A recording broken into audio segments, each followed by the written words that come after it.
Hey, what is going on, guys? How's everybody doing today? So as you see in the video title, and I know I'm a little late to the party again, for a topic that's been discussed about for this topic's been discussed about for a good few months now, about how Hall and Oates are in a feud and they might not ever play together again or do music ever again. And it's very very sad being a Hall and Oates fan. In case people don't know of what the situation is, so Daryl Hall and John Oates, who of course are the legendary duo Hall and Oates, are pretty much apparently not performing together again, or it doesn't look like they are due to a issue when in their company that they've had, where John Oates had thought about sharing how selling his share of the company, which pissed off Daryl Hall because he was selling it to a third party, and John Oates claims that it was in his right that he felt that he was able to do it, considering they always saw themselves as solo musicians, and that's the thing too. People always think, and even I've just said it too, and I've got a part of the Mandela effect that they are called Hall and Oates. They're really not. They never called themselves like that. Was just something the media came up with. They always have called themselves just Daryl Hall and John Oates. They always saw themselves as two individuals that just make music together, and I think that's a good way to describe it. But the problem is people link them as a group, and even though John Oates doesn't want to see it that way, it seems like Daryl Hall in some ways sees it in a little bit of a way, considering he was pissed that John Oates did that and didn't think that John Oates should do that. So they were on a disagreement. They're in a disagreement about that. And, the videos I've seen to catch up with this story, there was a Today Show interview with, no, not today. Yeah, or Good Morning America with Michael Strahan, and Michael Strahan interviewed John Oates, and John Oates pretty much said that he does not see a reunion happening with Daryl Hall anytime soon. And even when this didn't happen, apparently Daryl Hall hasn't always had the nicest things to say about John, or just not the most positive, or just things that we wouldn't expect, or we would think, we would hope as fans that they're in sync and they love each other, but that's just something that of course that's our guilty thing too. We want the artists that we like to get along with each other, but that's not always the case. And even though they were touring together in the last few years, we thought that there was, like, when I heard this, I was, but they just toured together recently, like, and it's like, oh my god, now I'm not gonna be able to see Hall and Oates live. So that's sad that that's a possibility that might not happen. But it seems like they weren't in sync for a long time, considering if you see a video of Daryl Hall last year, he was on Bill Maher. He was on Bill Maher's show Club Random, and he talks about how, because Bill Maher mentioned like his partner, being John Oates, and he goes, "Oh, he's not my partner," and like Bill Maher like didn't even know that he was opening up a can of worms, and he was saying that he likes John, but he's not his creative partner, he's not, and they haven't been creative for a while. They haven't really, it's been almost 20 years since they released a solo album together. I mean, an album together, with the two of them. They've done their solo work and all that. They both, I mean, John Oates just recently released something, did a solo project. Daryl Hall, years ago did this great thing called Daryl's House, where he had artists come in and they would just like jam. And they would, like, I remember seeing CeeLo Green there, and they were doing I Can't Go For That with CeeLo Green, and then they were even doing CeeLo Green songs Fuck You, which was great seeing Daryl Halson that, and no, I mean, both of those guys too. I mean, you have to remember with Hall and Oates is they were definitely like a soulful band, but the problem was because they were, big in the early 80s, they were seen as like an 80s group and too much of commercial sellouts at that point, which was not the case at all of what they really were. Some people like kind of get into that illusion that they were an 80s group and they were like just like all over MTV, and in some cases I guess that's somewhat true, but they started out in the 70s. These guys were came out in the 70s, and they, for instance, like their first song She's Gone came out in 73, and off the album Band of La Jeanette. And then they've had Sarah Smile, Rich Girl, of course, is well known. Kisses on My List. So a lot of their '70s stuff, I would say, is probably tops the '80s. I mean, I think the '80s then gets a little bit overproduced. I mean, the stuff they did in '81, I think, works, like, like Private Eyes, You Make My Dreams Come True, I Can't Go Over That, Man Eater.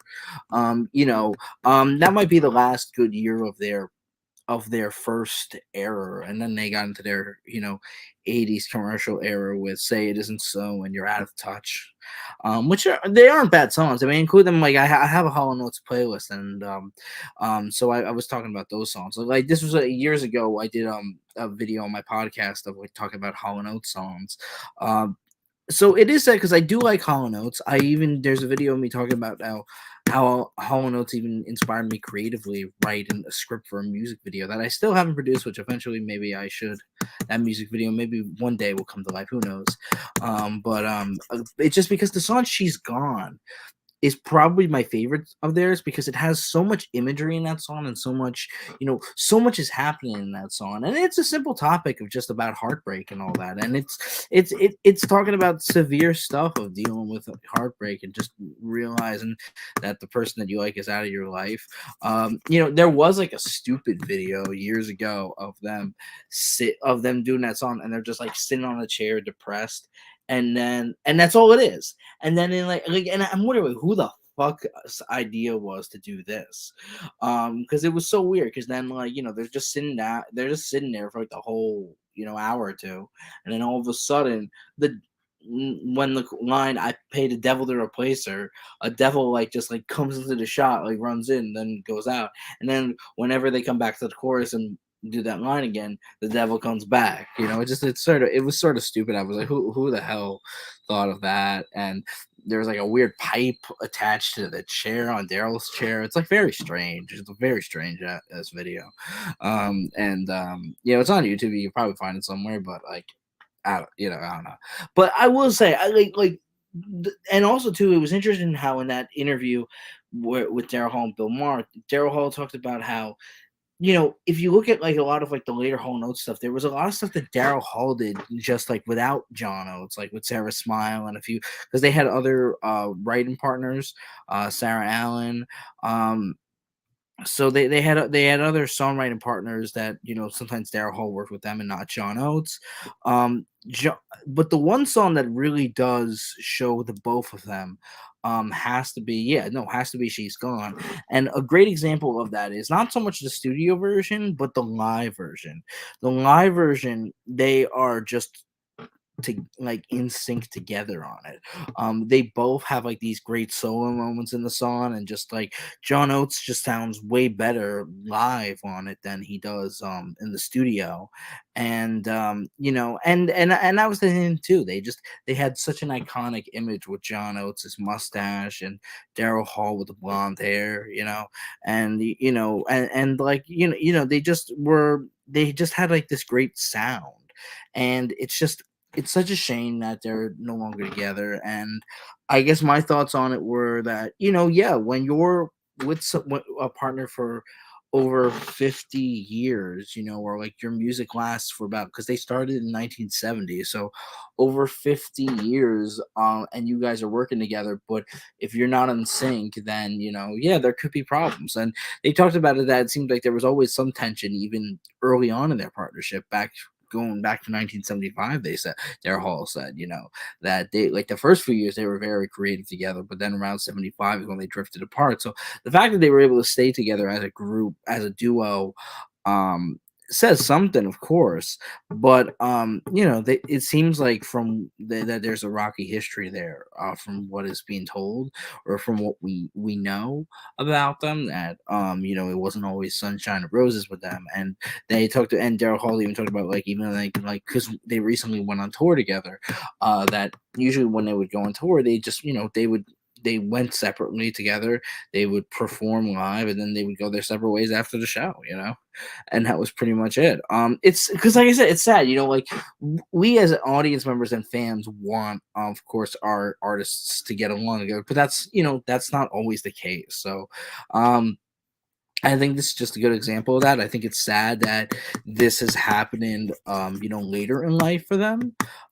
considering, like, especially, like, I don't like, because that interview, like, Daryl Hall talked about how we love John Oates, but now this whole battle might have even taken a turn for and causing more of a reckoning in their friendship or relationship that might have already been there and caused more of a problem.